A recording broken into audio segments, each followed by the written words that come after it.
Witajcie! Putin, pomimo sprzeciwu niemal całego świata i dotkliwych sankcji nałożonych na Rosję, wciąż twierdzi i brnie w swą chorą ideologiczną retorykę, że działania jego armii mają wykorzenić urojonych ukraińskich neonazistów. Берите власть в свои руки.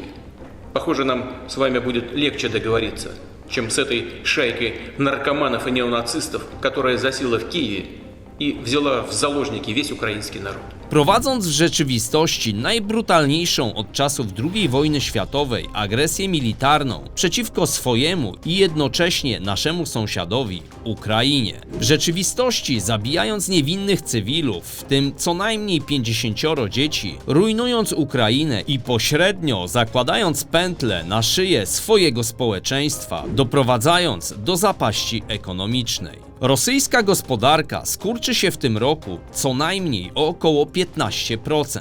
Wartość rubla już spadła o 50%. Zamieszanie wokół próby przekazania Ukrainie 1/3 polskiej floty powietrznej, czyli MiG-29 do bazy w Ramstein, realnie w całej tej wojenno-ekonomicznej zawierusze wcale nie pomaga. Ani nam, ani ogarniętej wojną Ukrainie, a mogłoby mieć znaczący wpływ, by powstrzymać rosyjską rzeź dokonywaną na ukraińskim narodzie i zmniejszyć nieco ilość uchodźców desperacko uciekających przed tą tragedią. Jak widać najwyraźniej, Amerykanie również obawiają się putinowskiego obłędu. Co dalej zrobi Putin? Z jakimi konsekwencjami musi się liczyć i ile jeszcze ofiar musi pochłonąć ta wojna, żeby wreszcie ktoś ją zakończył? By dokonać tej analizy, zapraszam do dzisiejszego materiału. Słuchajcie, jeśli nie sprawi wam to kłopotu, to bardzo proszę wciśnijcie ten przycisk po prawej stronie, który jest w ulubionym kolorze Putina, żeby zmienił go na nieco bardziej stonowany, czyli szary. Dzięki bardzo. Prawie 1,5 miliona ukraińskich uchodźców trafiło do Polski. Sytuacja robi się wręcz dramatyczna. W porównaniu do poprzednich takich problemów, z którymi mierzyła się Unia Europejska, do Niemiec przy kryzysie migracyjnym z 2015 roku napłynęło wówczas z Syrii, Afganistanu i Iraku 1 milion osób, lecz w okresie kilku miesięcy, a do Polski na przestrzeni zaledwie kilkunastu dni.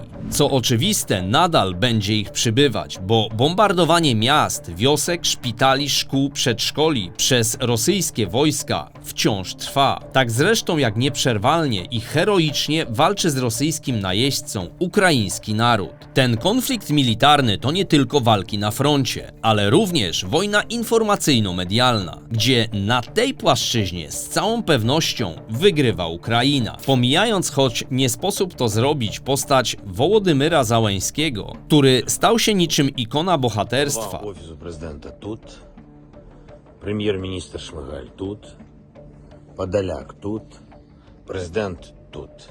Всі ми тут. To nawet sam fakt ogłoszenia przez państwowy koncern nagrody w wysokości $1 miliona za każdy wykradziony lub zdobyty, ale sprawny samolot rosyjskich sił powietrznych i $0,5 miliona za działający śmigłowiec jest objawem prawdziwego geniuszu tamtejszych rządzących. Tak bowiem można nazwać tą propozycję ukraińskich władz złożoną pilotom Federacji Rosyjskiej, którzy będą gotowi wziąć udział w tym dealu, gwarantując im jednocześnie automatyczne obywatelstwo wolnego kraju. Pewnie i tak nikt się nie zdecyduje, jednak z pewnością może to zasiać w rosyjskiej armii kolejne demotywujące do walki nastroje. Putin, któremu ciśnienie podnoszą nie tylko klęski jego wojsk, ale także medialne doniesienia, by dać upust swoim narastającym frustracjom, zagroził całkowitym odcięciem gazu dostarczanego do Europy Zachodniej. Natomiast w poniedziałek zatwierdził jeszcze dłuższą kremlowską czarną listę nieprzyjaznych lub wręcz wrogich mu państw.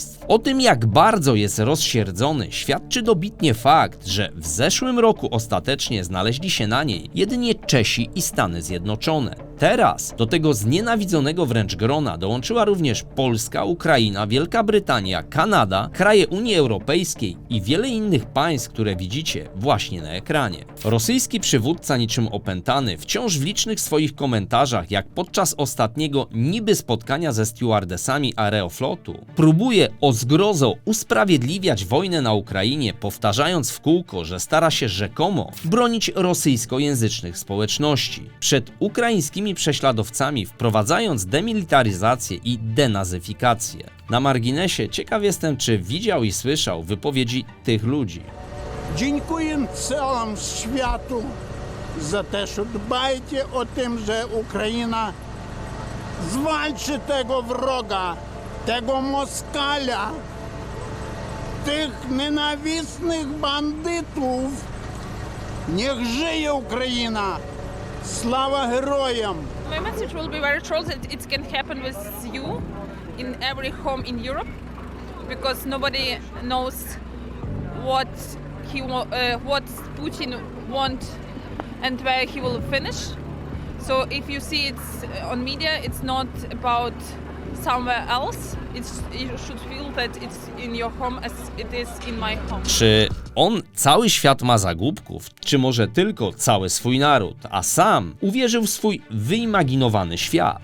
Wszystko wskazuje na to, że większość Europejczyków, a nawet spora część jego zastraszonego społeczeństwa, nie tylko z niepokojem patrzy na to, co robi przywódca Federacji Rosyjskiej, ale obecnie, po tej apokalipsie, do jakiej doprowadził za naszą wschodnią granicą, coraz bardziej zaczynają niemal wszystkich przerażać wnioski jak te wyciągnięte przez doradcę francuskiego prezydenta Macrona, które streścił on zaledwie w kilku zdaniach, twierdząc, iż w tym, co powiedział prezydent Putin w rozmowie z Macronem, nie było nic, co mogłoby w jakikolwiek sposób kogokolwiek uspokoić. Dodał również, że prezydent Rosji wykazuje wielką determinację w kontynuowaniu swoich działań oraz że Putin chce przejąć kontrolę nad całą Ukrainą, przeprowadzając do końca swoją urojoną denazyfikację tego kraju. Po tak szokujących słowach człowiek może zacząć myśleć, że rosyjski przywódca, próbując zakłamywać rzeczywistość i piorąc mózgi swoim obywatelom wszechobecną propagandą, sam zaczął w nią wierzyć lub całkowicie postradał rozum.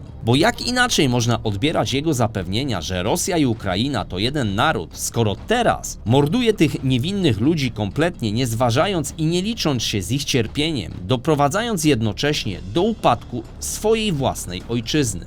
Na szczęście dzięki wprowadzanym coraz dotkliwszym sankcjom oraz dostępowi do internetu i działaniom hakerów wciąż zwiększa się ilość samych nawet Rosjan, w tym także oligarchów, uświadamiających sobie, że koszt wykorzystania wojska do rozwiązania istniejących problemów jest zbyt wysoki. W tym tonie wypowiedziała się nawet Rada Praw Człowieka przy prezydencie Rosji, odnosząc się do inwazji zbrojnej na Ukrainie i wzywając Władimira Putina do natychmiastowego zakończenia tych działań wojennych. Oświadczenie podpisało 13 członków Rady. Nazwiska niektórych z nich widzicie właśnie na ekranie. Członkowie Rady stwierdzili, że koszt wykorzystania wojska jest zbyt wysoki, a działania wojenne trzeba jak najszybciej powstrzymać. Natomiast wszelkie spory między obydwoma krajami powinno się rozstrzygnąć w ramach negocjacji pokojowych. To wszystko wyraźnie pokazuje nam, że po obecnym konflikcie Rosji z Ukrainą i resztą świata konsekwencje tej wojny mogą być początkiem końca światowego imperium, które jednak wciąż jeszcze budzi grozę. Lecz upór i bohaterstwo Ukrainy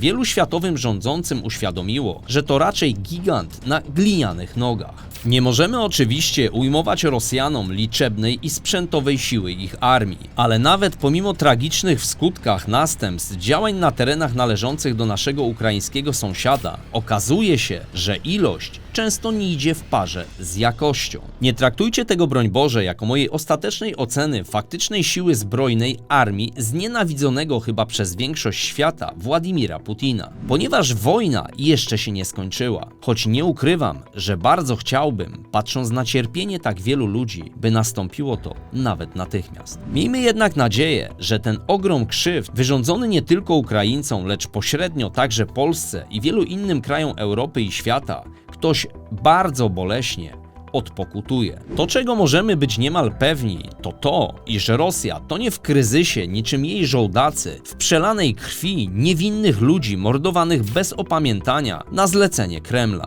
Wszystko wskazuje na to, że tak jak Ukraina i świat długo im nie zapomni tych zbrodniczych czynów, tak i ich matuszka Rosja szybko po obecnym kryzysie się na pewno nie pozbiera. Jak wspomniałem na początku tego materiału, rosyjski rubel zanurkował od początku wojny, tracąc niemal 50% dotychczasowej swojej wartości. To, co w tym momencie widzicie, to lista wielkich międzynarodowych marek, które wycofały się lub ograniczyły swoją działalność na terytorium terytorium Rosji. Lista sankcji, jakie zostały nałożone na Rosję, powoduje, że oligarchowie tracą ogromne majątki na Zachodzie, a sami mieszkańcy utracili możliwość korzystania z wielu dotychczasowych dóbr w Europie czy też Ameryce. Jak mawiali najstarsi Rzymianie, pecunia non olet, czyli pieniądze nie śmierdzą. I poniekąd z powodu tej nieprzemijającej maksymy, którą kierowało się wiele państw z otwartymi ramionami, przyjmując pieniądze od zamożnych Rosjan, ci inwestowali tam w nieruchomości, kluby sportowe czy inne luksusowe dobra, jak jachty, samoloty lub luksusowe samochody, które teraz na mocy wprowadzonych sankcji mogą im być odbierane.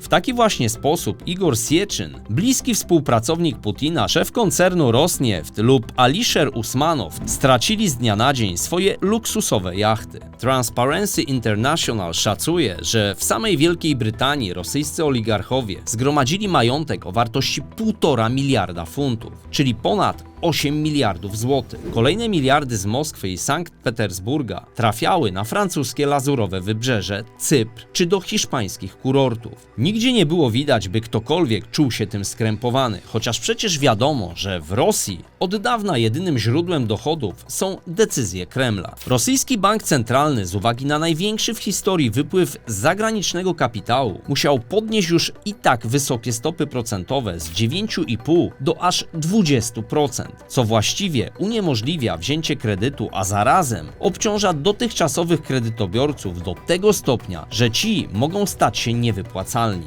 Żaden kraj nigdy nie stanął w obliczu takiego globalnego zamrożenia. Konsekwencje na tą chwilę są po prostu nie do przewidzenia, ale kilka z nich już w tej chwili możemy zaobserwować. Nawet tak skrajne jak nasilające się napady na banki, koszmarnie długie kolejki do kas i bankomatów lub rekordowo długo zamkniętą moskiewską giełdę, za którą podczas wywiadu jeden z rosyjskich analityków wzniósł toast: niech spoczywa w pokoju. Пил 12 лет назад, 13, за смерть фондового рынка. Сегодня я пью газировку. Дорогой фондовый рынок, ты был нам близок, был интересен.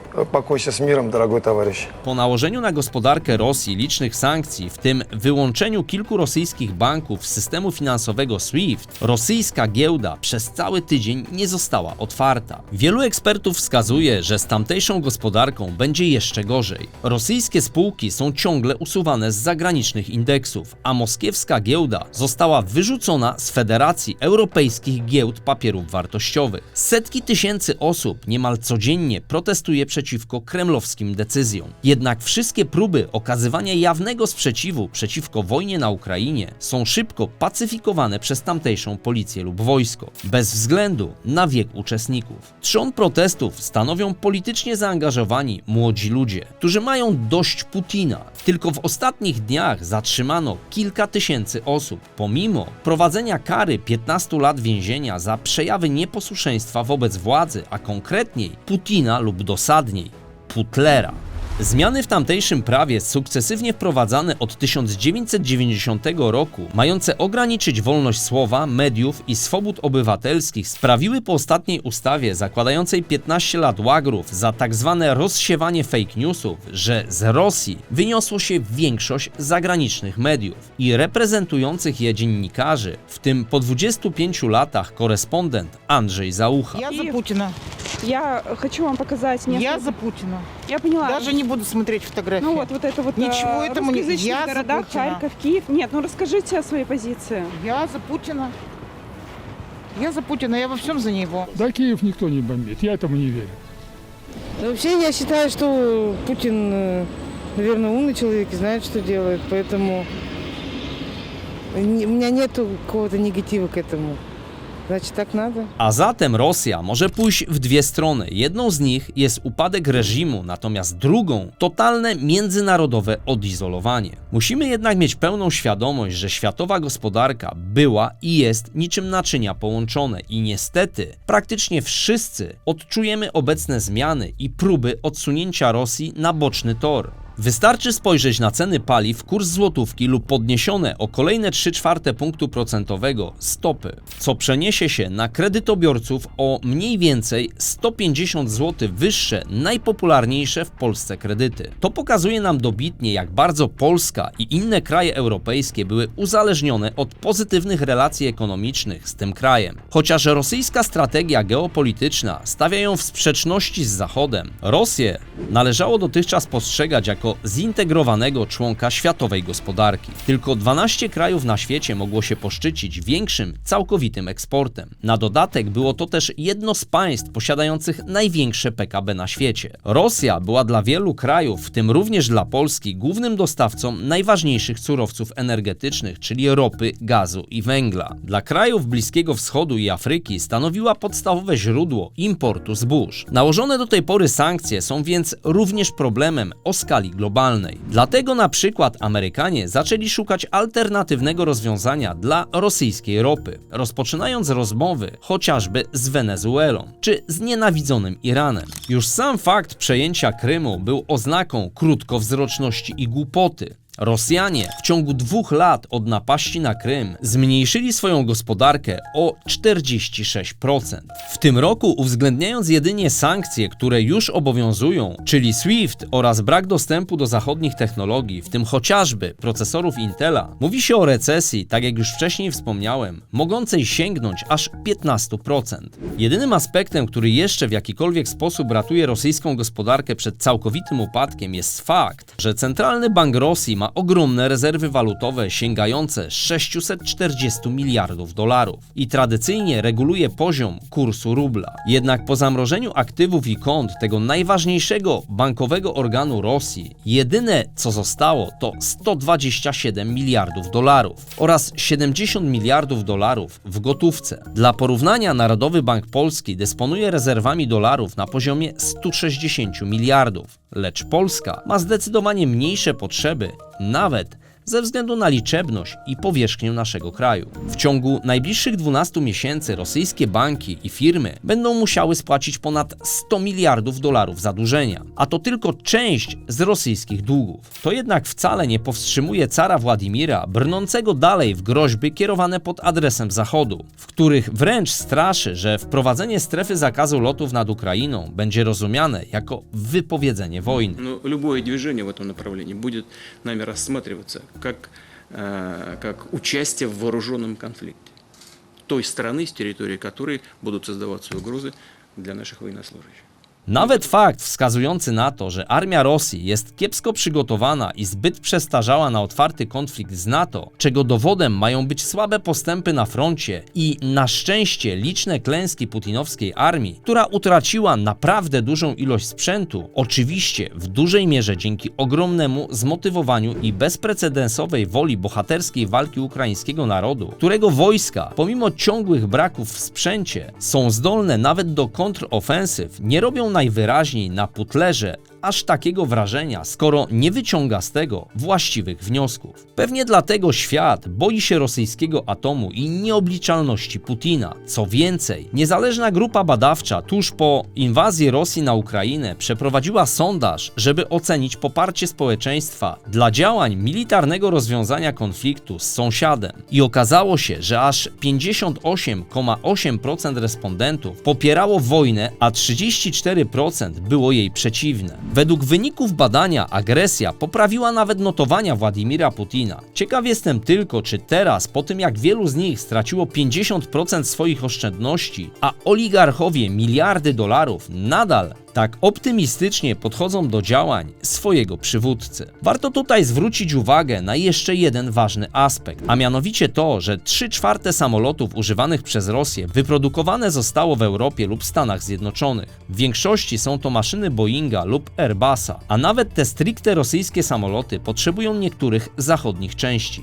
Poza tym muszą być często serwisowane poza granicami Rosji ze względu na procedury i bezpieczeństwo i w takim przypadku większość z nich zostanie uziemiona. Dlatego wszystko wskazuje na to, że poza narastającymi w Rosji niepokojami społecznymi dużą rolę w ewentualnym pozbawieniu władzy despotycznego prezydenta mogą odegrać również oligarchowie, tracący obecnie swoje ogromne fortuny i muszący się liczyć z tym, iż ich spokojne mlekiem i miodem płynące luksusowe życie zostanie mocno zachwiane. To zaś w konsekwencji może sprawić, iż dość szybko któryś z nich przyłoży swoją rękę do nowej rewolucji, która być może zakończy obecny tragiczny konflikt, jednak zanim to nastąpi, niestety, złowieszczy cień współczesnego Stalina lub określanego rosyjskim Hitlerem Putina będzie nadal mroczną stroną, po której możemy się spodziewać dosłownie wszystkiego. Dajcie znać w komentarzach, co według Was czeka w najbliższym czasie Rosję, Europę i świat. Ja natomiast dziękuję Wam dziś za uwagę i życzę jak zwykle zdecydowanie spokojniejszych czasów. Cześć!